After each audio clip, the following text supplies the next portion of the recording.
Welcome, I'm thrilled to take you on a journey through the life and music of one of reggae's most iconic figures, Winston Rodney, known to the world as Burning Spear. From his humble beginnings in rural Jamaica to international acclaim, Burning Spear's music has been a beacon of hope and resistance, speaking truth to power and inspiring generations. As we explore his story, I invite you to subscribe to our channel and hit the like button to support our efforts in bringing you more insightful content. Together, let's dive into the rhythms, the messages, and the legacy of Burning Spear, and discover the timeless relevance of his music in today's world. Burning Spear, born Winston Rodney in 1945 in St. Anne's, Jamaica, easily shares the title, the father of reggae, with his musical contemporary Bob Marley. Since 1968, Spear's music has defined the genre of roots reggae, which emphasizes Jamaica's historical links to Africa, the self-determination teachings of black nationalist Marcus Garvey, and black consciousness themes. Spear's resonant voice and hard-driving drumbeat and bass lines create a hypnotic sound that lulls the listener and enhances the message of his lyrics. On his 1991 album, Jah Kingdom, he sings the praises of black leaders Garvey, Malcolm X, Martin Luther King, Jr., and Nelson Mandela, often delving into historical analyses of Western revisionist history. His acclaimed Hail Him features the song, Columbus, which clearly dismisses the notion that Columbus discovered Jamaica, ending with the emotional declaration, "Christopher Columbus was a damned blasted liar." Yet despite his strident politics, Rodney views the world and its people as a whole, wrote Ed Palladino in The Beat.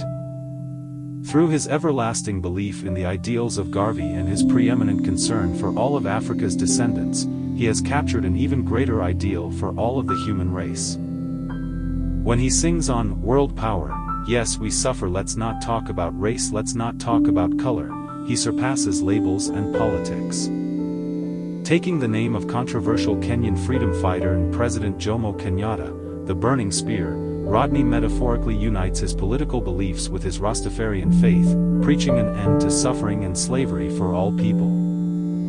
Over the course of his career, Spear has released over 20 albums and has been nominated for 5 Grammy Awards. In a 1991 interview with Mean Street, he stated that he would like the people to know when they hear the name Burning Spear that it is a constructive name, a strong name. The music is for all of the people and the people are for the music.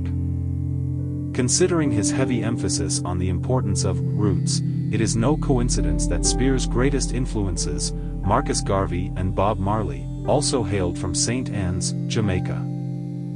Born in 1887, Marcus Garvey moved to the United States in 1916 and started the Back to Africa movement based on the belief that blacks would never receive justice in white-dominated or colonized countries.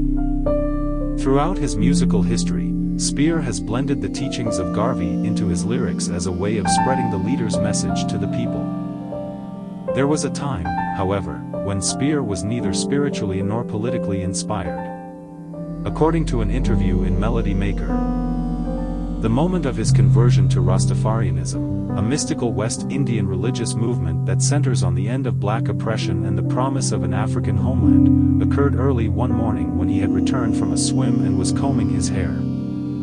According to the story, the comb stuck in his hair and snapped, both ends shooting to opposite sides of the room. Spear said that at that moment, he saw Rasta in the mirror. Since that time he has been wearing his hair in dreadlocks and following the Rastafarian way of life. Of his musical inclinations at the time, Spear told High Times magazine, "I'm not a man with a musical background. I was a flexible man who was there until Jah call I." The call was answered in 1968 in the form of a trio Spear created with harmony singer Rupert Hines and Delroy Wilmington of the Heptones. In 1969, he recorded his first single, Door Peep Shall Enter, for Studio One after Bob Marley introduced him to the label's owner, Coxsone Dodd.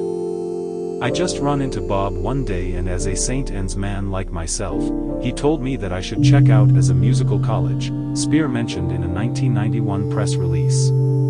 Spear stayed with Coxsone for 2 years, recording Burning Spear and Rocking Time, two albums that are now considered collector's items. Spear took a few years off from recording and moved to Island Records in 1974 to work with producer Jack Ruby on three albums, Marcus Garvey, Man in the Hills, and Garvey's Ghost, which firmly established him as one of the world's preeminent reggae masters. Marcus Garvey, released in 1975, most clearly defined Spear's career and is still considered one of his best recordings, containing the hit singles, The Ghost, and I Survive. Spear stayed on with Island Records to self-produce two more albums, Dry and Heavy and Live. Then, in the early 1980s, he returned to Jamaica to make several recordings on Marley's Tough Gong label, giving back his talents to the community that helped establish him as an international star. At this point in his career, however, Spear was more of a hit with white communities in Europe than with African Americans and other people of color throughout the world, a fact that disturbed the singer somewhat. In an interview with Melody Maker, Spear told Roz Reynes that he found the white population getting into reggae music much more deeply than the black population. We're trying to do our best, but our people just sit down like lead. Yet even with a predominantly white audience, Spear continued to make a connection with the people. As Reynes went on to observe, watching him on stage, I've never seen such a large number of people so completely united. I've never witnessed such a direct communication between an artist and his audience. 1981 was an important year for Burning Spear. With his new, Burning band, Spear toured Italy and England. In America, he went on the road with The Clash and Talking Heads. Around the same time, the world learned of the declining health of Spear's idol, Bob Marley. In the Melody Maker interview, Spear's response to Marley's lung cancer may have seemed flip. I say Bob can get better. Why else did Jah create physician? But Marley didn't recover, and upon his death in May of 1981, Spear was one of the first singers to release a tribute album. Farover received mixed reviews in the press. Georgia Christgau, writing for The Village Voice, described Spear's break from 5 years of non-US recording as not hard to like, but also not hard to dismiss. Melody maker Steve Sutherland began his review by calling Farover Spear's first vinyl holiday, stating that the singer was almost irreverent in his strident self-confidence. Yet Sutherland concluded that the album was an inspired wake for Marley. Christgau described Spear as having at least two gifts, his throat and his pen, stating that since his first recording in 1969, his voice carries with no sign of weakening. She did take issue, however, with the song Education, describing it as incoherent and insidious and a pure sexist put-down. Yet as a whole, the album seemed to reinforce Spear's earlier themes of uniting black consciousness. On the track, Greetings, Spear sings, "One thing I don't understand how so many black people in America have no intention, have no respect for their culture." Some music critics contend that reggae suffered a serious slump after Marley's death, as watered-down versions of the reggae style mixed with synthesized dancehall music and rap. Spear attempted to stay in control of his career by moving permanently to Queens, New York, in the 1980s and switching to the Slash label, where he recorded People of the World and Mistress music.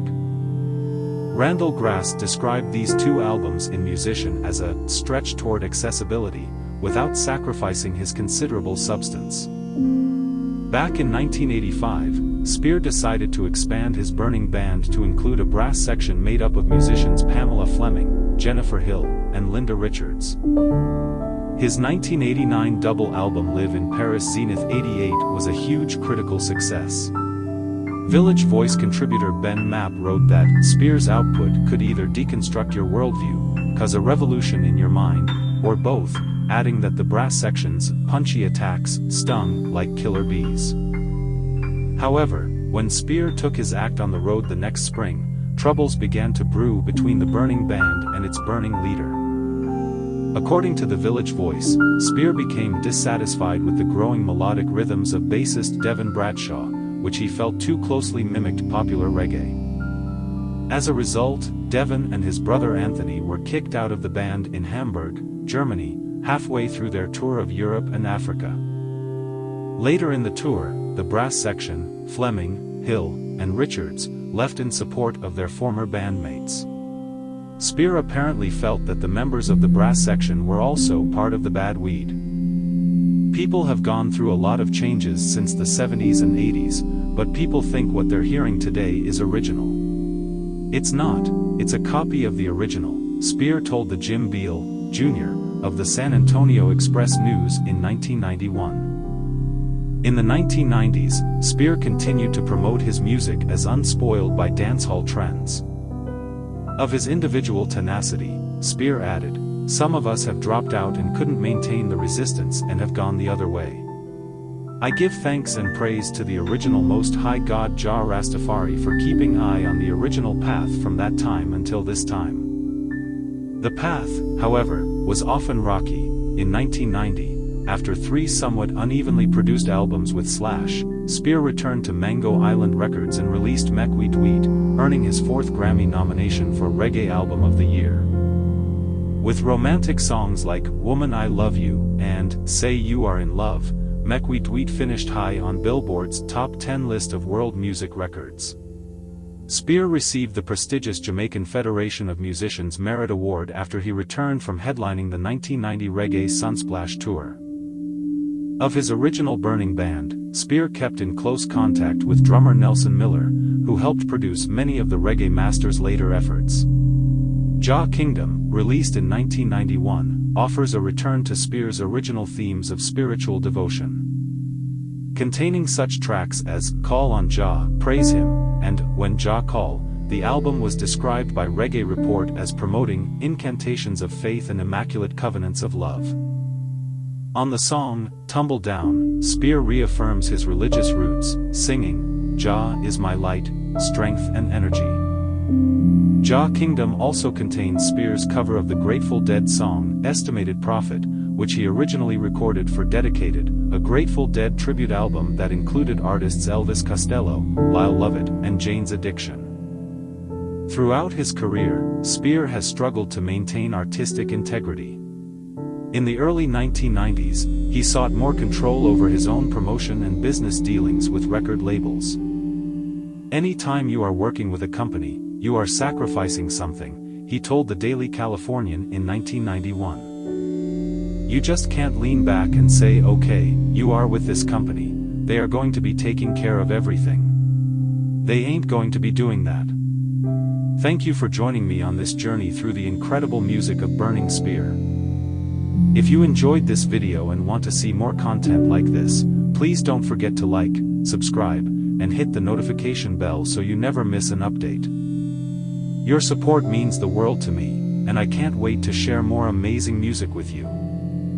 Until next time, keep the reggae vibes alive.